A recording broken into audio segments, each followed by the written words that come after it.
Oh my goodness, I'm so excited to be going live with Tansy. We met not too long ago, and she had me as a guest on her podcast, The Energy Fix, which we are going to talk about later today. And Tansy just has such a beautiful light and has really incredible fun things that she works on, everything from jewelry, she does energy work, and she really helps people like myself we're so similar and we do different work but we do really great things. And so her background spans from functional nutrition to personal training. She did physical therapy for a while and really just kind of leaned into intuitive healing, I would say, and has been on that journey. And there's just so much richness behind how you blend science with intuition and all the structure with the soul. So I'm really excited to connect with you today and just share about how you help people, because I know you help people kind of moving beyond burnout and fatigue and all of that. So let's dive in. Candace, thank you so much for having me on your show. I am so honored. It was a delight having you on my show and just that connection, that understanding that this human experience expands into such a grandiose experience when we embrace all parts of it. It was, I feel like these conversations need to be had more. So thank you for having me here. You're welcome. Like, I think one of the things we do really well in the spiritual world is when we support others, we really expand what can be, because every practitioner has a little bit of different flavor, a different experience, and a different way of sharing their beautiful work into the world. And so that's why I bring people on these shows, is because I'm like, how can I showcase the incredible work being done by different humans, because I feel that we raise our vibration of hope every single conversation we have like this, because we're really showing that the world can be supported and united, and especially as women, like, I think we need that so much more. So kind of walk us through how you went from nutrition. And it's funny because we both have that background. Like, I didn't do physical therapy, but I was in the health and fitness world. So I'm just really excited to dive in what took you from that world into the intuitive world. Yeah. So it was really a combination. It was a combination of me seeing this need, but then also a combination that was part of my own journey. And so I started out in psychology, and then I went into physical therapy, doing a physical therapist assistant, and then a personal trainer. And I had a little side hustle of a holistic health coaching business on the side. And what I kept seeing over and over and over, Candace, was the same pattern repeating. People were doing everything right, or at least they thought like they were doing all of these things that they were researching, all of these things they were told that they were to do, but they still were exhausted. They were inflamed. They were stuck. There were these patterns that kept cycling over and over and over again. And so I stood back and I really looked at that big picture, but then at the same time, I was on my own healing journey. I learned that I had ADHD. In like, into my 40s, I learned that I had ADHD. Like, what? Where did this come from, right? I had Mhm. stress. I had gut stuff that was happening sprinkled throughout my whole life. In the past 5 years, I've been sprinkled with a ton of grief that's been happening. And so this really showed me as I was watching people and then looking at myself and seeing these healing patterns that needed to come forward in a more unconventional way. It showed me that the body isn't this mechanical system. It's not a machine. It's really this beautiful ecosystem that speaks energy and speaks biochemistry. And so my business really evolved into that.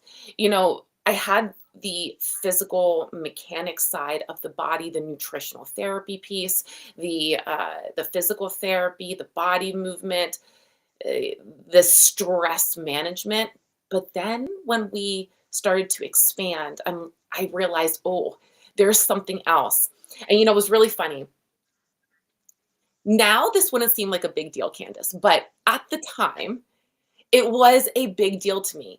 I'm out for a run the one day, and I'm running, and all of a sudden, I just in my mind's eye, in my head, I heard the word phrase energy work. And I stopped and I'm like, what the heck is that? I don't even know what energy work is. And this was a while ago when this wasn't talked about quite as much. And so I just kind of stood there for a moment. I'm like, what is this? And what I heard then was mind, body, spirit.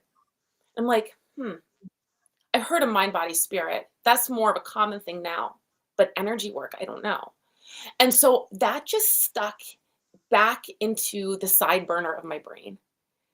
And I just kept a little tab on that, like on our computers, like we have an open tab. It was just open. And as I started going through my journey, as I started working with people, I started to understand and to learn, and I kept being led to the right people, the right situations, the right places. I got more of those information downloads coming in, and then it all made sense. And here I am. Here I am. Oh my This is just how it kind of evolved. I know. I think that's how it evolves. And people that get it because you said it like everything that happens to me, it's always on a Yeah. run when I have this like divine download. And then I'm like, okay, what do I do with this? Like that's how the retreat came to be. It's just literally on a run and it's like boom. But the fact that you were like energy work, what is this? And I think I say this often that energy work and all of these traditional holistic practices are very much the new therapy in that they're not replacing it. I'm not saying that, in that it's very taboo. It is something that so many people go to that people don't necessarily talk about, but everybody that's going is benefiting, which is kind of fun, right? Yeah. And so you kind of answered my second question was like, was there a pivotal moment that it just all clicked for you? But you really beautifully were like, yeah, it was this moment that led me through a series of things. So what was it for you that you think, where was your resistance in the beginning, or did you have any? Oh, yeah. It's so much resistance. Oh my gosh. First off, especially when it first started coming around, let me take one step back. So the jewelry and the crystal side, that was a new add-on. I've always been interested in creative pursuits. So making jewelry was things that I did just very minimally throughout my entire life, just would play around, right? And the crystal side, I've loved rocks ever since I was a little girl, but when I would carry rocks in my pockets or be out picking stones and stuff up off the ground, I quickly stopped doing that because I was like, I don't want to be that weird girl, right? Like, I don't want to be that person who's carrying that stuff. But it came back on later on. And when it started to come back, and when all of these little intuitive hits started coming in of where I was to be led, there was a lot of resistance, especially living where I live now. This is not a very open concept, or at least it wasn't when I was first starting. It wasn't super open. There wasn't a lot of people talking about it. There wasn't a lot of acceptance, and it still feels like a little bit of a push in all honesty. But I felt these blends of challenges, and it was it was stuff like, doubt. Are people even going to take me seriously? You know, I I've been working in this holistic health field for quite some time, and now I want to move into an intuitive energy healing piece to add in. Like, where I'm living, is this going to even be taken seriously? Right? That was a huge one for me. There were so many times I just put my hands up. I'm like, full stop, no. I'm not doing it. Not doing Mhm.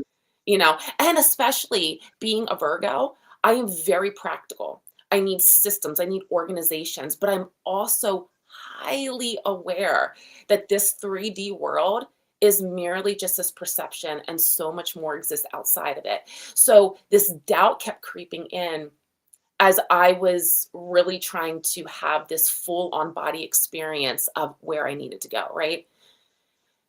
There was overwhelm, so much overwhelm of doing all of the things Right. and being just honestly a little scared to let go of things that don't align anymore, that I know Mhm. really aren't supposed to be part of my work in the forefront, perhaps as a back burner piece, but not in the forefront. And that was really hard for me because I'm like, I've studied so much. I've invested time, energy, money, so much. And now I need to let some of this go. That felt really, really overwhelming. Yeah. And then finally, like, I think the other big challenge here too for me was really the concept of blending my worlds. How was I going to take crystals and energy work and bring it into a clinical setting?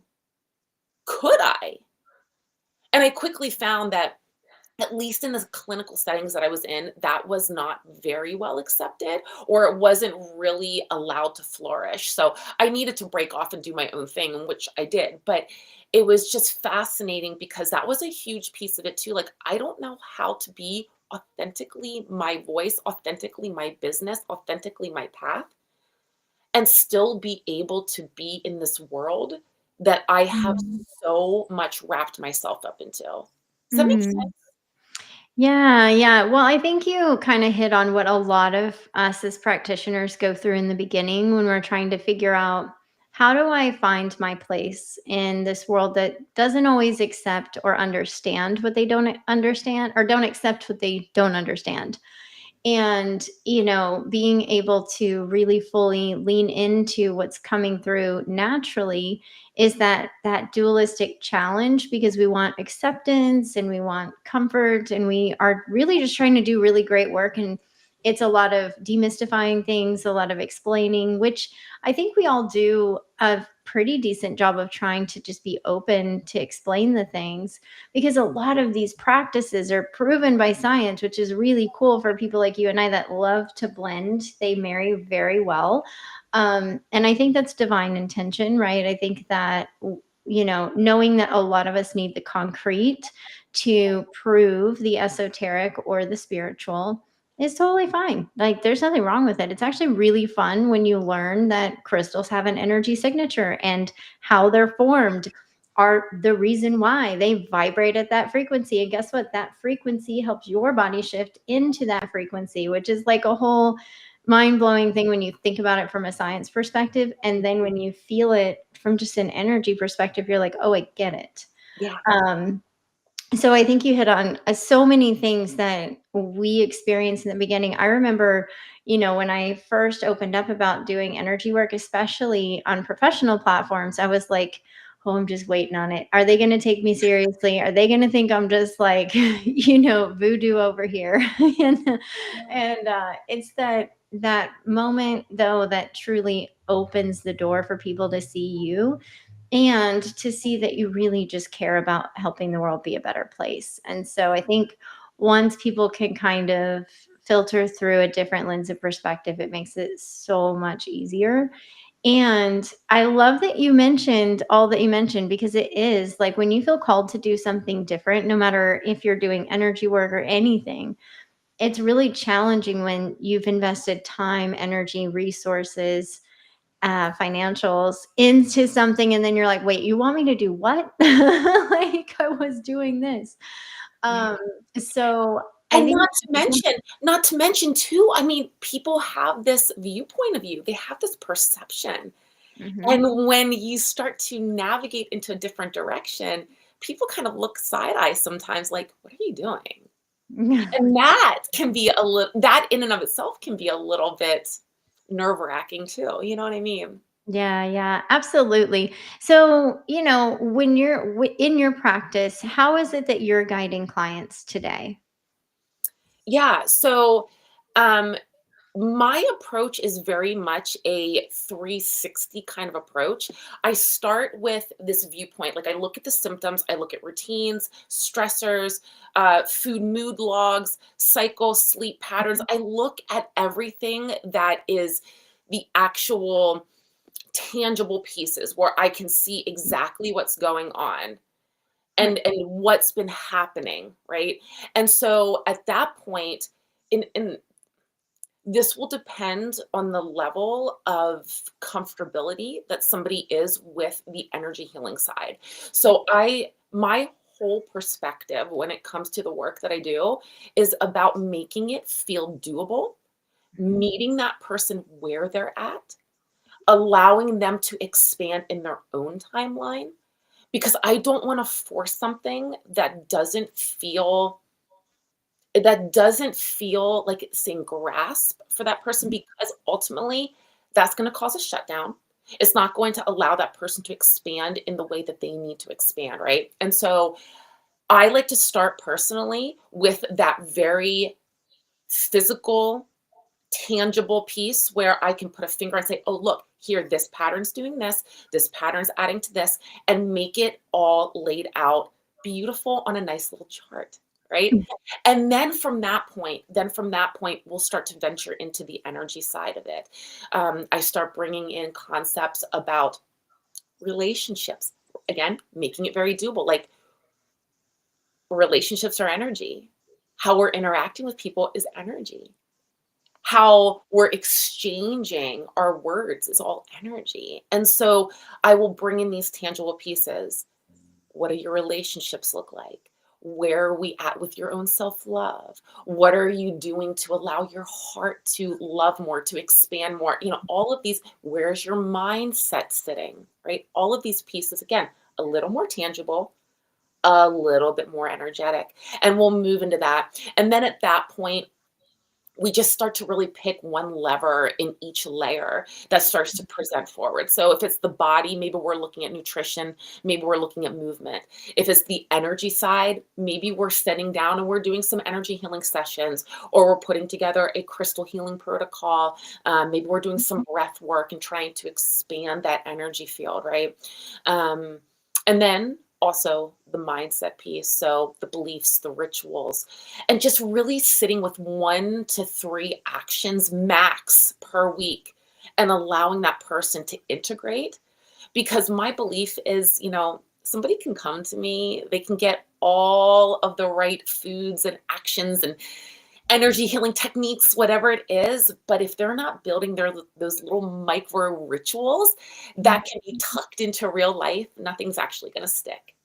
Right. Not going to Oh, stick. yeah, absolutely.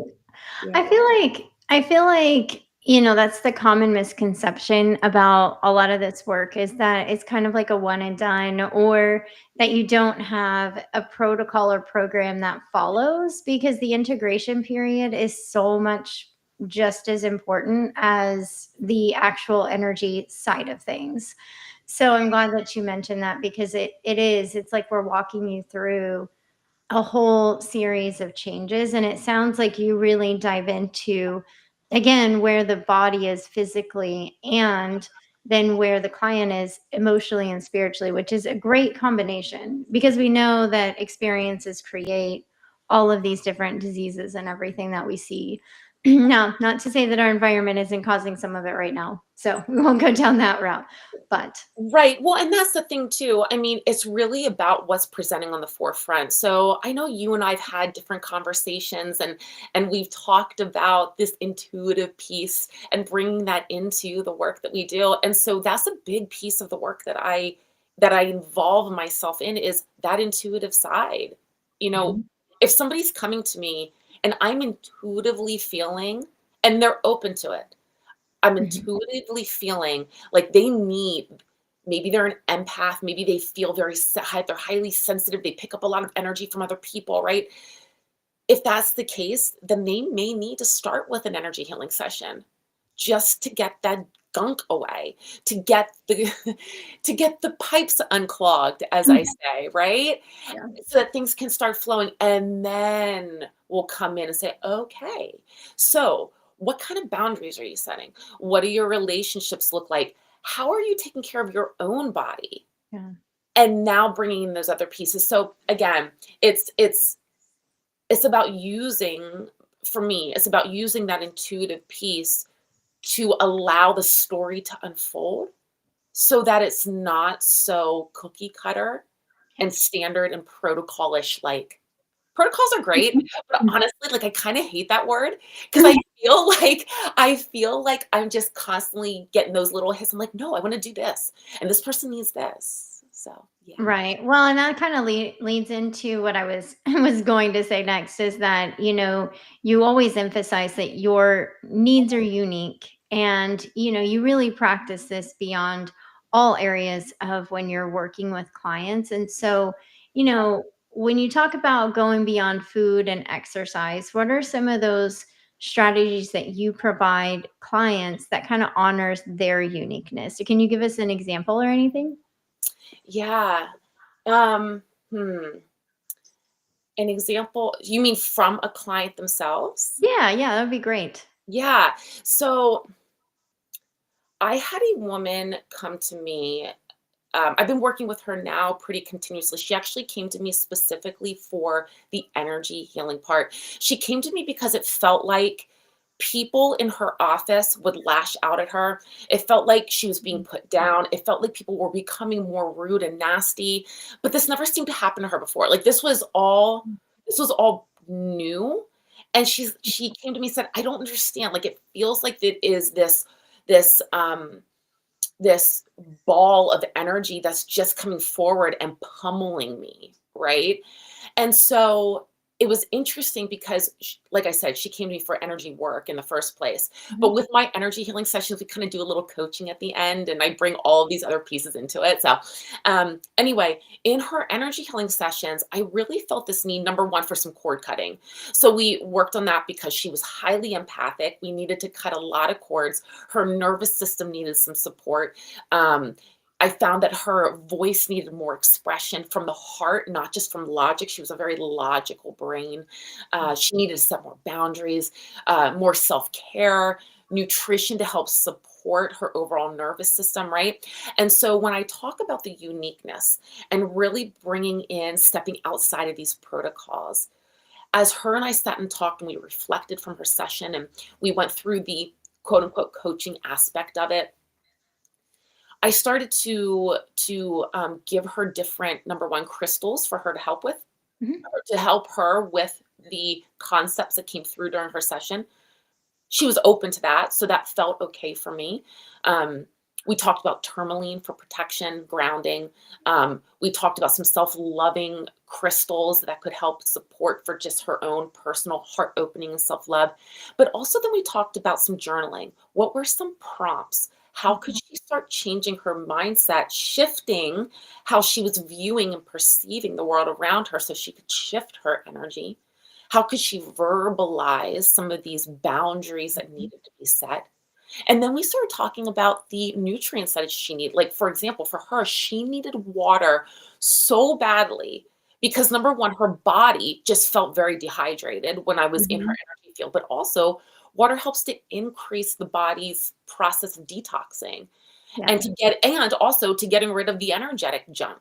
Like it helps to keep things moving. We talked about self-care activities and things that she could do, ways that she could view her nutrition and her body movement a little bit differently, what she could do to open up certain areas. So so I tell you this story to kind of just paint a picture of it's really about what comes out in the session and how to make things a little bit more unique. I am a huge believer that when it comes to the energetics and the mindsets, there absolutely is two pieces of this. There is toxic positivity. Oh, There's yeah. toxic positivity. And I think a lot of us have been led to that in our journey. But in my practice, there's no room for that. Like Right. that is just, it's just not allowed. Yeah. And so it's really about feeling what needs to be felt, addressing what needs to be addressed. It's nervous system reframing, changing your behaviors, stretching you a little bit into what might make you feel a little scared, but not what makes you feel fearful and shutting down. There's a big difference there. Right, right. No, I think you're right. I think that many people often mistake energy work, energy medicine for the light and fluffy, and it's kind of quite the opposite in the beginning. I think, not to make people nervous about getting started, but you're really moving through a lot of experiences that have just been held in the body. And it's a part of your whole field that you don't even recognize until you have an ailment. And then you're sitting here trying to figure it out. And you're like, where is all this originating? And, you know, I really love that you bridge the science and the spiritual because it sounds like, you're able to really help people feel comfortable as they walk through their journey. I think that that's something that really, practitioners like us who work with so many people who are new to this work, it's such a beautiful bridge in understanding that here's where we start and here's where we can go and here's the potential and here's how it helps you and all of these different ways of making it feel safe. Because that's at the end of the day what we're here to do is to help make people feel safe. And, when you're blending the science and people are coming in, how are they shifting naturally just from hearing you connect those dots? Mm. Honestly, I think it's a trust factor. Mhm. I think it's a safety factor. I also think honestly, sometimes like I'm seeing this more and more as people are starting to evolve a little bit in their own healing. Mhm. People are aware, they're more open than what they used to be, right? But I think that the knowledge and the words aren't there, so the understanding feels a little foggy, Mhm. you know? Yeah. Yeah, yeah, I think that that's probably the biggest piece, is once people realize that, number 1, they trust your Mhm. judgment, you're meeting them where they're at. You're not talking in these big circles. I had a woman say to me, she's actually one of the mentors in a group that I'm in. She said to me, she said, "I love that you do this work because you come across so grounded." I do that a lot. And I was like, "Yeah." Because I guess her husband is in that work too, and so she's around a lot of very airy, floaty people that are in the spiritual world, and she's like, "You're just so grounded." And I was like, "Yeah, that's kind of just who I am." But also, I want people to know that you don't need to be airy, fairy, and floaty to be fully grounded into this work. Yeah, oh my gosh, you said like I know we talked about this on your podcast and I feel the same way that when we can bridge the two worlds, that's when everything shifts. When we can fully ground into this experience because we recognize the gift it is to be here. And that can feel challenging in a world that we live in currently, right? Like let's just be real, it can be challenging. But it is truly a gift, and we, come back into community a lot better whenever we are grounded because, again, you can't pretend like things aren't going on, and being I get that all the time where people are like, "You explain it so differently." And I'm like, "Well, because you can be as far out and up as you want to, or you can really kind of tune in and just be." So, and there's nothing wrong with either way. Like that's the thing is it's just what people are most comfortable with, I think. And so anyways, I have loved having this conversation with you. And what are you working on? How can people connect with you and what can you share? Yeah. So I've really been focusing a lot. There's a couple of things that are going on right now. I've really been focusing a lot on the jewelry side of things, doing a lot of shows, a lot of in-person live events. So you can head on over to either beucrystals.com or tansyrogers.com. And any of those places, you can jump onto my email list where I do tons of education on holistic health work, energy healing, crystals, and also then to see where I'm at for some of these live events and things that are going on. So that's a big piece of where I'm at right now. I'm in the process of revamping some of my offerings. Um, Two colleagues and I are also in the process of opening up a wellness studio in my area. And so, with this revamping of services and opening up of this studio, there's going to be some really fun and exciting things that are happening. So, definitely connect in with me if you want to stay in touch with what is happening. Outside of that though, there's then my energy healing sessions. So I'm actively doing the energy healing work where I combine the Reiki work and other energy healing techniques, crystal healing, the reflection and the intuitive work that I do during these sessions. Mhm. Those are huge pieces of my work as well. And then, of course, this coaching where I blend everything together, speaking and doing workshops, collaborations that bring this science meets soul approach to some bigger rooms. Yeah, there's a lot of things going on, but if you head on over to either of those 2 sites and get on my email list, you will be abreast of all of the stuff that's happening. I love it. I love it. Well, and I always like to ask my guests, what's one thing that you hope listeners take away today? Mm, I would have to say that small rituals change big trajectories. When you feed your body, when you regulate your nervous system, when you give your energy this job to do, you start to create sustainable soul aligned health. And so I really just want to drive that home that there are so many other things out there. Stay open, stay expanded, let yourself be guided to what feels like you're being guided and what's next on your steps. And Mhm. just make these little small ritual changes because, like a ship or like a plane, little small changes get you into big destinations. Absolutely. Absolutely. Well, again, I appreciate you for taking your time to come and share your wisdom and just a little bit about your work. I will make sure that both of those links are in all of the places